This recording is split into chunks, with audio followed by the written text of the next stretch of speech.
Senhor, nosso Deus e nosso Pai, nós cremos que a Tua filha já está em Tuas mãos, Senhor. Nós te damos graças pela Tua misericórdia que foi derramada no seio da Tua igreja nessa noite. Ó Deus, nós temos certeza que os céus estão abertos sobre este lugar. E existe um Deus no alto e sublime trono nesse exato momento. Na presença dele, os anjos cantam: Santo, Santo e Santo. Santo, Santo, Santo é o Senhor dos exércitos. E é nessa presença que nós estamos nessa noite.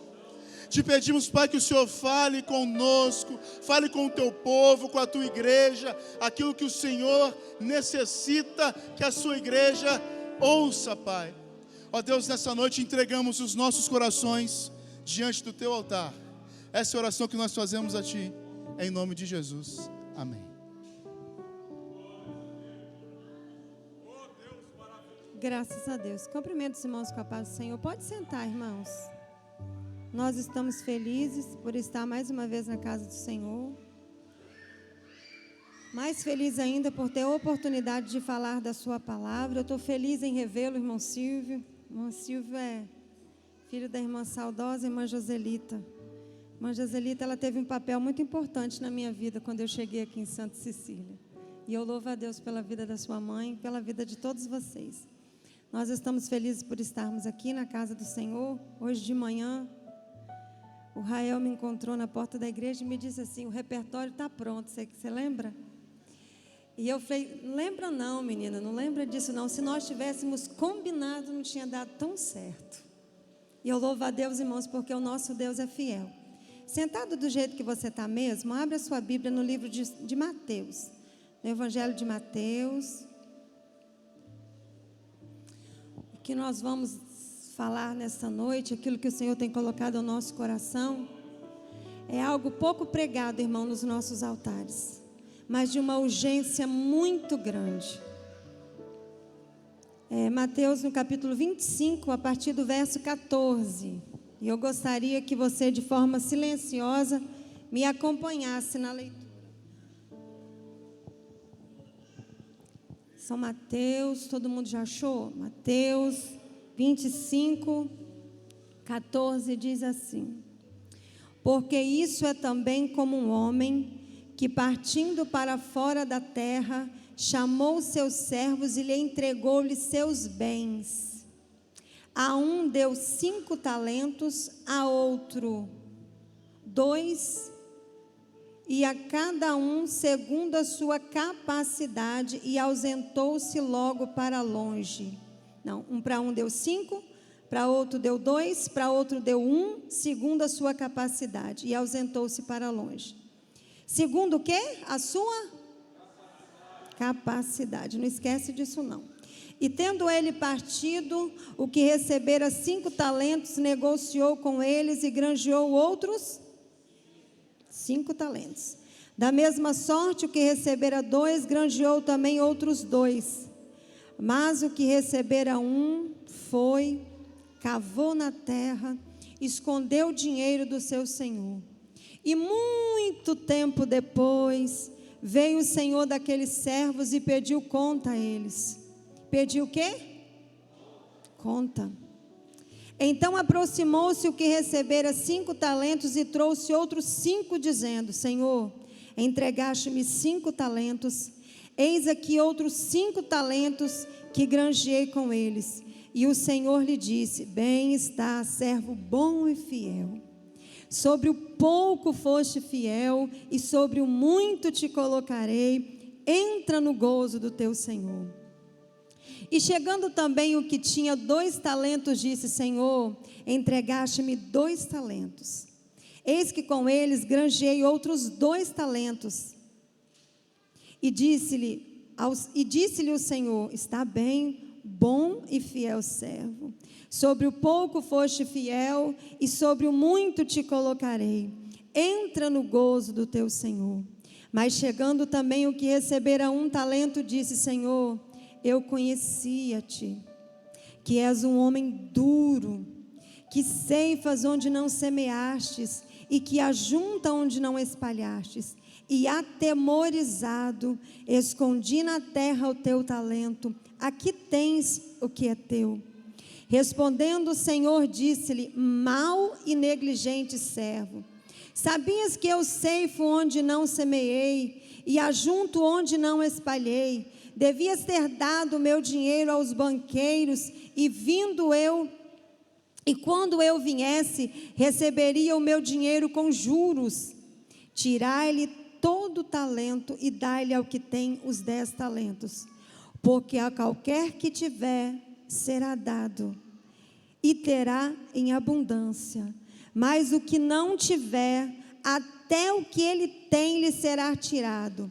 Lançai, pois, o servo inútil nas trevas exteriores, e ali haverá pranto e ranger de dentes. Amém, irmãos? Hoje de manhã nós aprendemos que é importante ler todo o texto, né, irmã Ivone? Como é que eu aprendi? Irmãos, os irmãos que não estão vindo na escola dominical estão perdendo, porque está uma bênção. Como a gente aprende aqui? Irmãos, eu louvo a Deus por essa palavra que o Senhor tem colocado ao meu coração. Já há alguns dias que eu venho meditando nessa palavra, essa palavra vem fervendo ao meu coração. Irmãos, quando foi que Jesus disse essa parábola? Jesus, ele era uma pessoa muito simples, irmãos. Bem diferente do povo da nossa era, que tenta enfeitar, tenta fazer a coisa ficar mais bonitinha, tenta falar mais difícil. Jesus era simples, irmãos. E Jesus usava as coisas simples dessa terra para que todo mundo tivesse entendimento do que ele estava falando. Eu até acho bonito quando a pessoa estuda, fala hebraico, fala grego. Eu ainda não dei conta de aprender nem o português direito, então bora de português, né, irmãos? Para os irmãos entenderem. E Jesus, quando é que foi que Jesus disse isso? Jesus estava pregando no templo. Se os irmãos voltarem no capítulo 24, os irmãos vão ver que Jesus estava pregando no templo, ensinando no templo. E quando ele acaba de ensinar no templo, ele sai com seus discípulos, e os discípulos bem eufóricos saem para mostrar a ele a grandeza do templo, a grandeza suntuosa do templo, como era o templo. E eles todos empolgados vão mostrar para Jesus o templo. E quando eles mostram para Jesus o templo, Jesus pergunta para eles: vocês sabiam? Tudo isso que vocês estão vendo aí, não vai ficar pedra sobre pedra que não seja derribado. E aquilo perturbou, irmãos, a cabeça deles, porque Jesus não falou mais nada. Aí o que acontece? Jesus sai dali e vai para o Monte das Oliveiras. Chega lá no Monte das Oliveiras, eles estão com a cabeça perturbadinha, porque não tinha entendido o que Jesus tinha falado. Aí ele chama o mestre no particular e diz: mestre, aquele negócio que o senhor falou lá no templo com nós, o senhor lembra? Jesus: o que foi? É aquele negócio que o senhor falou lá com nós, que vai derrubar tudo, que vai destruir o templo, que vai construir de novo. Como é que é aquilo? Jesus, ensina para nós. Quando é, Jesus, que isso vai acontecer? E como é que a gente vai saber o dia que isso vai chegar?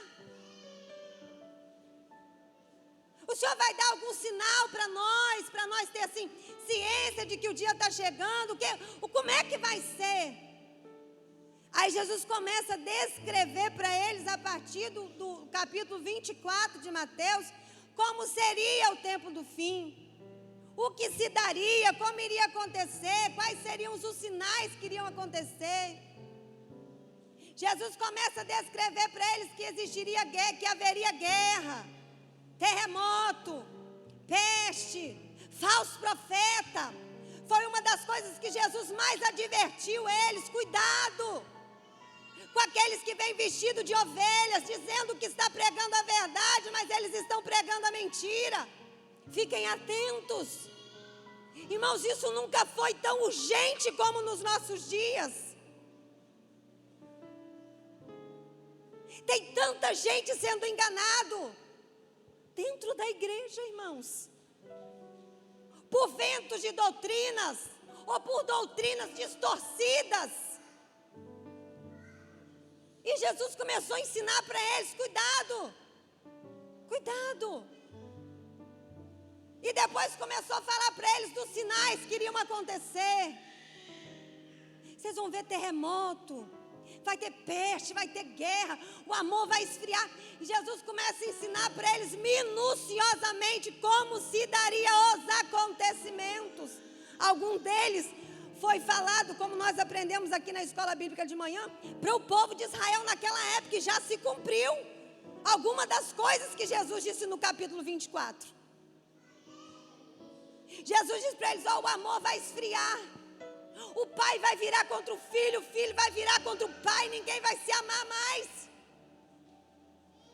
Quando Jonas disse aqui, irmãos, que Jesus está voltando, é bem verdade, porque se ele disse que isso seria prenúncios do fim, nós já éramos para estar atentos, porque nós já estamos vendo isso. A igreja já era para ter acendido a lâmpada vermelha. Alerta! Não é mais amarela, irmão, é vermelha mesmo.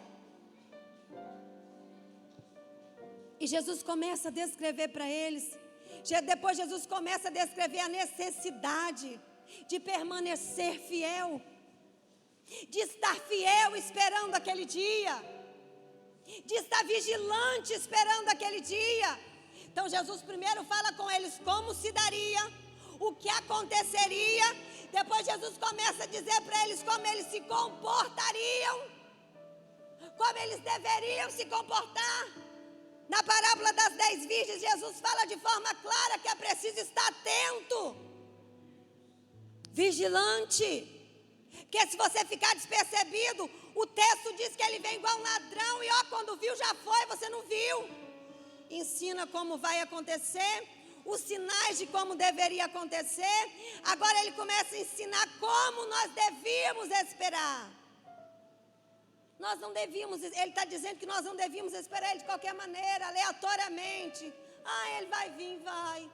Vai, igual tem um montão de gente esperando assim, irmãos. Ele vai vir, vai, uma hora ele vai vir mesmo. Estou escutando desde quando eu nasci, mas ele vai. Não foi assim que Jesus ensinou na palavra dele que nós esperássemos. Mas atentos. Irmãos, os irmãos já viram? Quem aqui já foi em casamento? Pois é. Quando faz aquele negócio, já viu como é que... Irmãos, a gente fica numa aflição, aquela tensão que a gente não bebe mais água, a gente não corre, a gente não olha mais para ninguém. Todos os nossos olhares se vêm para a porta. Por quê? Porque a noiva está chegando. Nós, noiva de Cristo, deveríamos estar vivendo esse momento do tanandandã, porque já está tocando.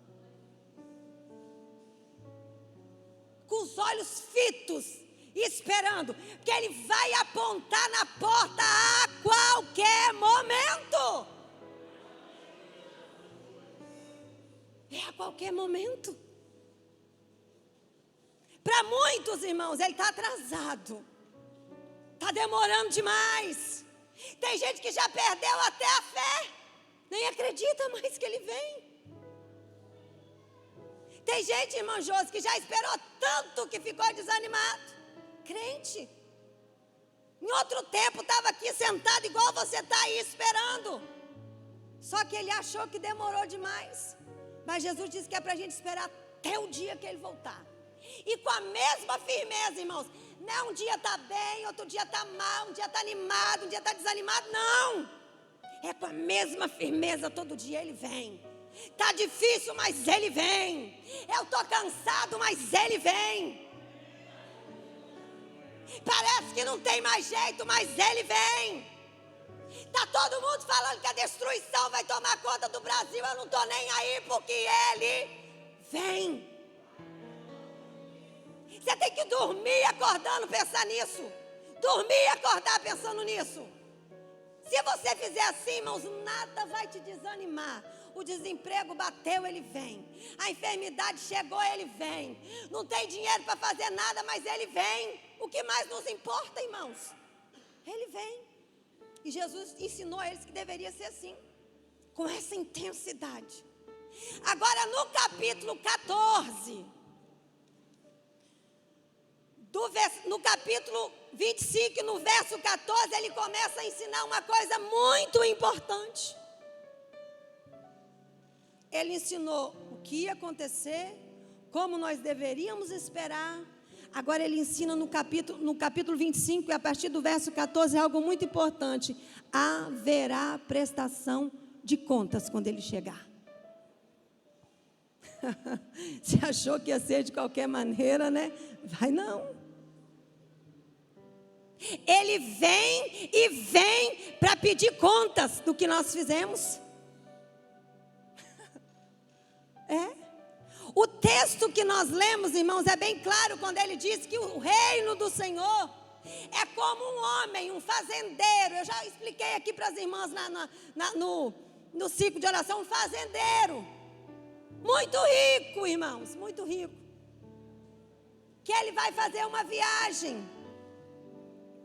E ele pega tudo que ele tem. Tudo que ele tem. Tudo de mais precioso que ele tem. E entrega na mão dos seus servos. Ele confia naqueles homens.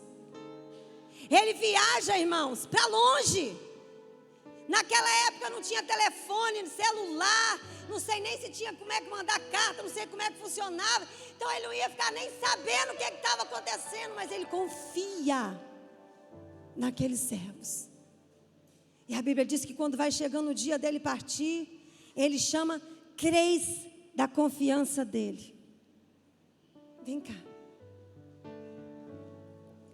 Aí ele pega a fazenda, tudo que ele tem, e divide em 3 partes. 3 partes.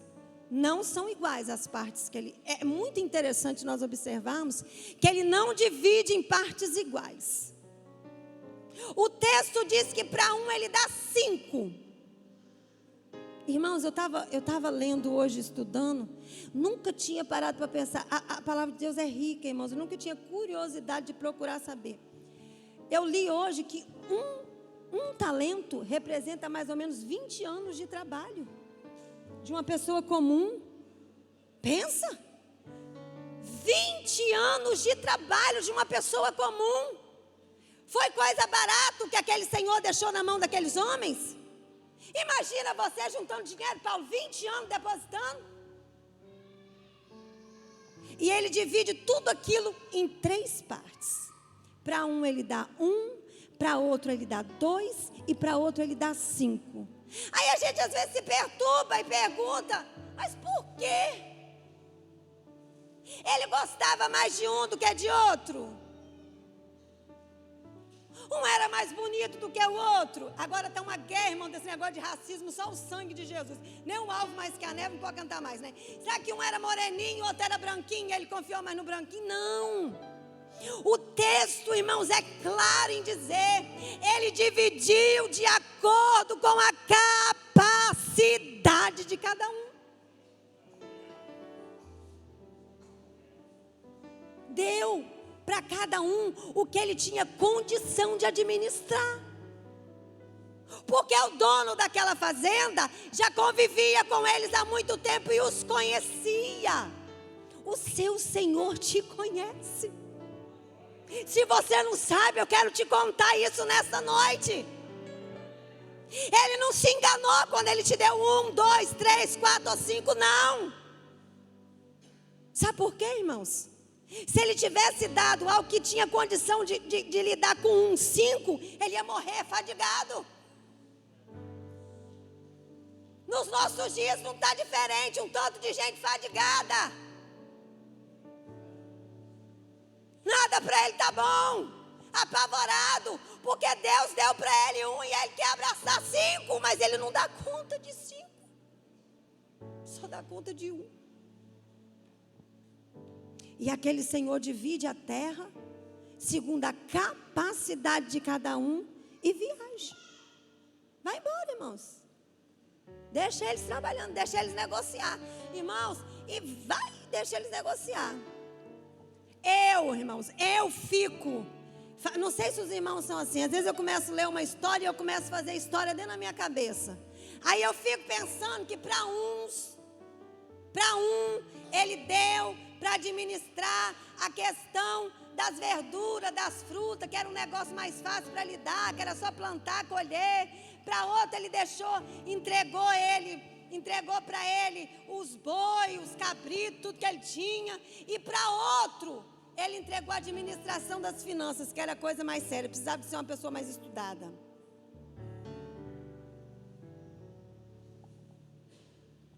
E às vezes, irmãos,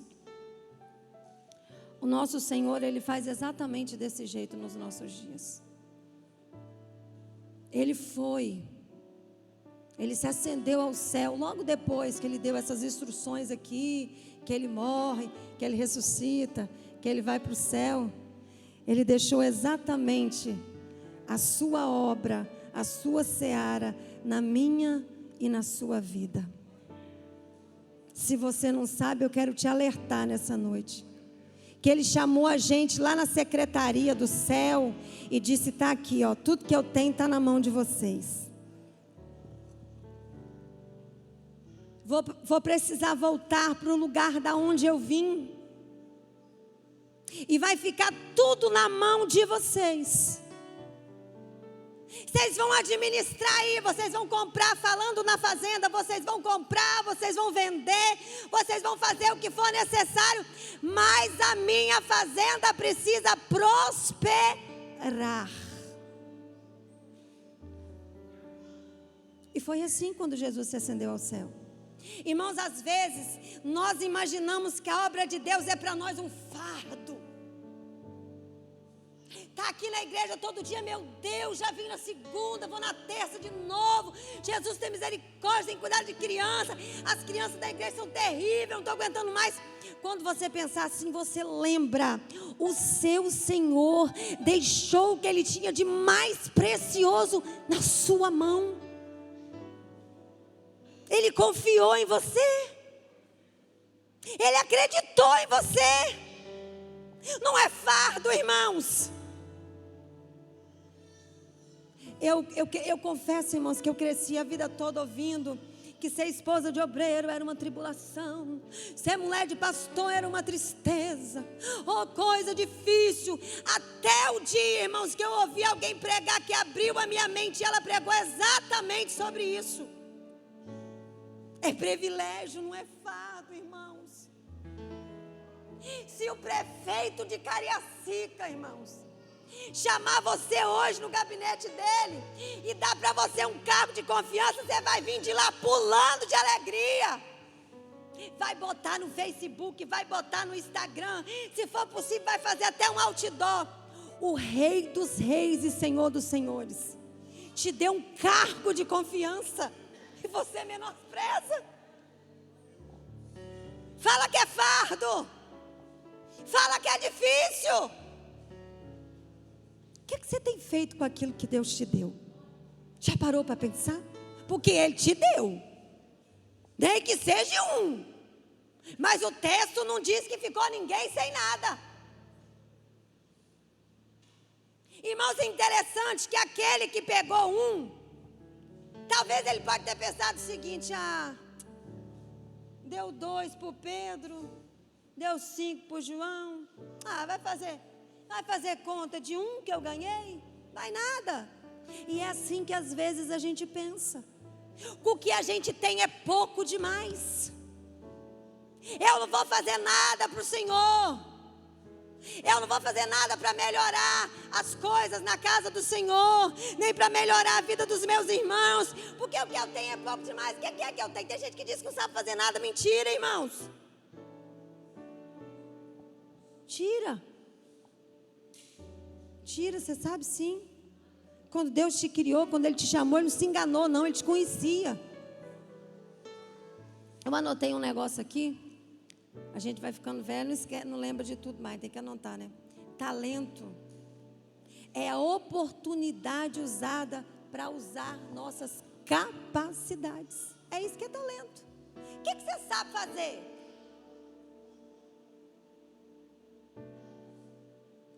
O que você sabe fazer? É isso que é talento. É oportunidade de usar as suas capacidades, aquilo que você sabe fazer. Tem gente que ensina com excelência, outros pregam com excelência. Talvez esse que ensina com excelência, recebe como 5 talentos. Só que tem aquele, irmãos, que a única coisa que ele sabe fazer é limpar o banheiro da igreja com excelência. E faz bem. Porque você já imaginou se ele não fizesse? Irmãos, a gente precisa observar as coisas como elas são. Pregar aqui, o pastor pregar aqui, os irmãos pregar aqui toda semana é muito bom. A gente sente falta se o pastor não vir. Deixa esse banheiro sem limpar 2 semanas para vocês verem se nós vamos conseguir usar o banheiro da igreja. Mas a gente menospreza quem limpa o banheiro. Vocês estão entendendo o que é? Ninguém vai ficar de fora, irmãos. Ninguém ficou de fora quando ele repartiu. Talvez, sabe o que o Senhor te deu? Talvez o talento que Deus te deu para você, mulher, foi cuidar da sua casa, cuidar dos seus filhos. E você tem feito isso com excelência? Talvez o que Deus te deu, homem, o talento que Deus te deu, talvez não foi o de cantar, nem de tocar bem como Rael toca. Mas foi cuidar da sua esposa e dos seus filhos. Foi ser sacerdote da sua casa. E você tem feito isso?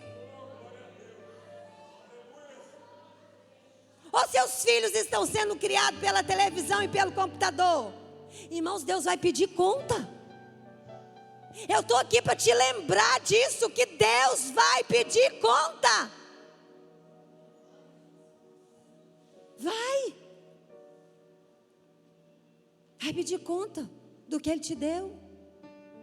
Talvez o que Deus deu para mim foi o Domingos e mais 2 meninos e agora uma netinha que dá um trabalho, só os irmãos vendo. E eu estou orando. Jesus, me ajuda a ser esposa, mãe, agora avó com excelência. Esses dias, irmãos, eu orei, os irmãos sabem que meu menino mais velho está afastado. Eu falei, Jesus, misericórdia, eu preciso chegar no céu pelo menos com Domingos e com esses meninos. Porque senão o que eu fiz? Começa pela sua casa. Se você ainda não descobriu o talento que Deus te deu, o que Deus quer de você começa pela sua casa. A mulher cuidar do marido e dos filhos com excelência. O esposo cuidar da esposa e dos filhos com excelência. Quando você começar do pouco que Deus te deu, você vai ver Deus botar muito na sua mão. Porque tem muita gente, irmãos, querendo cuidar de muito, mas não dá conta nem do pouco que tem.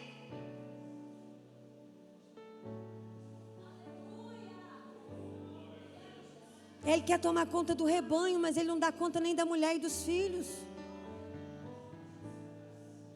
Ela quer dirigir o ciclo de oração, quer reger o coral, quer ter cargo de destaque, quer andar pelo Brasil inteiro pregando, mas não dá conta nem do esposo e dos filhos, irmãos.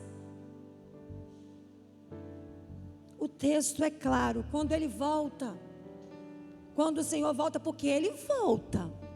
Depois, Eliane, se tiver como você cantar com os meninos de novo, Paulo, se tiver tempo, ele virá, porque ele volta. Ele foi, irmãos, mas ele volta. Quando ele volta, irmãos, ele chama os 3 no escritório. Isso é eu conjecturando do meu jeito, chama os 3 no escritório. Aí chama aquele que ele deixou para tomar conta das finanças e diz para ele assim, e aí, vamos falar que o da finança era o João. E aí, João, como é que foi?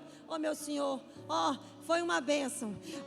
Eles venderam tanto e a gente negociou e eu negociei aqui e instruí uma anel a botar no banco, outra depositamos na bolsa de valores e nós fizemos um arraso, meu senhor. E o senhor deixou 5, mas tem 10 aqui para o senhor. 10, nós demos jeito, tem 10 aqui. Olha a palavra que o Senhor fala para ele: servo bom e fiel, você fostes fiel no pouco, agora sobre o muito eu vou te colocar. Tem que ser fiel no pouco primeiro, irmãos. Tem que ser fiel com aquilo que a gente sabe fazer primeiro. Aí vem o segundo. E aí, Manel, como é que foi? Ah, Senhor, foi uma benção, só o Senhor vendo. A carne de boi deu uma alta danada aí, que ninguém estava conseguindo comer carne de boi. Nós aproveitamos, vendemos gado, tudo. Vendemos gado, tudo, que aproveitamos que o boi estava na alta e negociamos. E foi uma maravilha, meu Senhor. Aproveitamos que o povo estava comendo muito frango e vendemos frango também. Só o Senhor vendo. O Senhor deixou 2, mas está aqui 4, meu Senhor. Eu consegui mais 2 com aquilo que o Senhor me deu. Aí o Senhor fala para ele: servo bom e fiel, você foi fiel no pouco, sobre o muito eu vou te colocar, vem para o gozo do teu Senhor. Aí vem o último, irmãos, cabeça baixa, sem graça, e diz assim: ah, meu Senhor, e eu conhecia muito bem o Senhor. Observe, irmãos, que não era gente sem conhecimento. Ele não era ignorante no assunto. Ele sabia o que ele estava fazendo. Ele conhecia o Senhor que ele servia. Porque quando ele é chamado, ele disse: ah, Senhor, eu conhecia o Senhor. Eu sabia que o Senhor é duro. O Senhor é um homem justo. O Senhor arranca onde o Senhor não plantou. E eu fiquei com tanto medo do Senhor, que eu enterrei. Está aqui o dinheiro do Senhor. O Senhor não me deu, foi um? Foi, está aqui, ó. Está aqui. O que ele fez, irmãos? Será que você não tem enterrado aquilo que Deus tem te dado, não? Irmão, sabe qual é a ideia que eu tenho quando falo enterrar? A ideia que eu tenho quando falo enterrar, pastor Val, que é de esconder. Ninguém vê. Irmãos, a obra de Deus sofreria bem menos se todo mundo colocasse à disposição aquilo que sabe fazer. Mas sabe o que a gente faz? A gente acha pouco demais e a gente enterra, esconde. Ninguém sabe. Irmãos, eu garanto que se eu sair conversando com os irmãos aqui, tem um tanto de gente que faz com excelência um montão de coisas, mas sabe o que está? Enterrado, escondido. Você quer ver uma época, irmão, difícil? Nós estamos chegando nela. É o final do ano. Na época de eleger a nova diretoria da igreja. Ninguém sabe fazer nada. Ninguém quer fazer nada. Ninguém tem tempo para fazer nada. Ninguém não pode fazer nada. E começa um negócio. Sabe o que é isso, irmão? Você está escondendo o talento que você tem. Cuidado para você não receber a palavra que aquele homem recebeu. Servo, irmãos, é duro, mas é verdade. Não é eu que estou falando, é a Bíblia que está falando. Sabe de que Deus chamou ele? De inútil.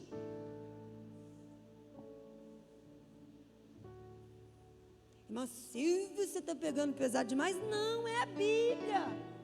É a Bíblia.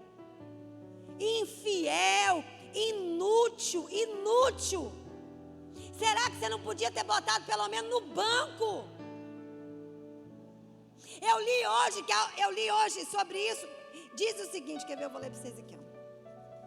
E isso me chamou muita atenção. Quer ver? Que ele enterrou. Deixa eu ver se eu vou achar aqui. Peraí, irmãos. Eu preciso ler isso para vocês. Sei que diz que o medo que ele teve de errar, impediu ele de acertar. Olha para vocês verem. Talvez é isso que está acontecendo com você. Eu não vou porque eu acho que não vai dar certo. Eu não vou porque eu acho que os irmãos não vão gostar de mim. Acho que eu não vou por causa disso. Aí você fica com tanto medo de errar que te impede de acertar. E nessa noite, irmãos, o Senhor está nos convidando. Ele está perguntando para mim e para você: o que nós temos feito com aquilo que Ele nos deu? Está chegando o dia, irmãos, da prestação de conta. Se você até hoje não parou para pensar nisso, a partir de hoje você tem a oportunidade de ir embora pensando nisso. que eu tenho feito com aquilo que Deus me deu? Ah, eu só sou membro de banco. Não existe isso não, irmãos. Membro de banco é parafuso, é borracha, outras coisas aí. Você não. Você foi criado com um propósito. Você já perguntou para Deus qual é o propósito dele na sua vida?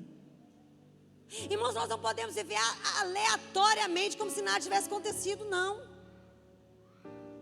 Nós somos criados para um propósito. E você precisa sair daqui essa noite perguntando para Deus qual é o propósito dele na sua vida. Talvez, irmãos, você só não, que já é demais. Talvez você tenha o dom do amor. Parece pouca coisa, né? Amar. Talvez você é aquele, irmãos, que manda aquelas mensagenzinhas de zap para as irmãs todo dia. Você não sabe, irmãos, que aquelas mensagens de zap tem dia que salva o dia da gente. Tem dia que você está numa tribulação que só o céu para te socorrer. Aí quando você abre o celular, está lá um enviado de Deus. Talvez o que você sabe fazer é isso, então faz o que você sabe fazer. Sai daqui hoje, irmãos, com esse pensamento. Porque o nosso Senhor, Ele vai pedir conta, irmãos. Ele vai vir. Ele já ensinou para a gente o que ia acontecer para Ele vir. Como é que a gente tinha que esperar? Agora Ele vai vir, irmãos, nos pedir conta do que nós temos feito com a vida que Ele nos deu. Ou você está achando que você nasceu por acaso? Não. Quando Ele te criou com um propósito. Então faça aquilo que Deus te chamou para fazer. Mesmo que você não seja reconhecido pelo homem. Mesmo que o homem não te reconheça. Mesmo que o homem não veja o seu trabalho. Porque não é para o homem que você vai ter que prestar conta. É para o seu Senhor. E eu quero terminar deixando uma frase para você. Talvez não tenhamos sucesso aos olhos dos homens. Nem sejamos populares. Mas quem for útil e fiel receberá recompensa. Tem recompensa para nós, irmãos. Paulo escreveu no livro de aos Coríntios que tem recompensa para o nosso trabalho. Então façamos ele com alegria, não como fardo. E para você que diz que você não sabe ainda o que fazer, sai daqui hoje perguntando para Deus: Senhor, o que o Senhor tem na minha vida? E dá uma examinada que você vai lembrar que você sabe fazer alguma coisa assim. Viu? Que Deus nos abençoe em nome de Jesus.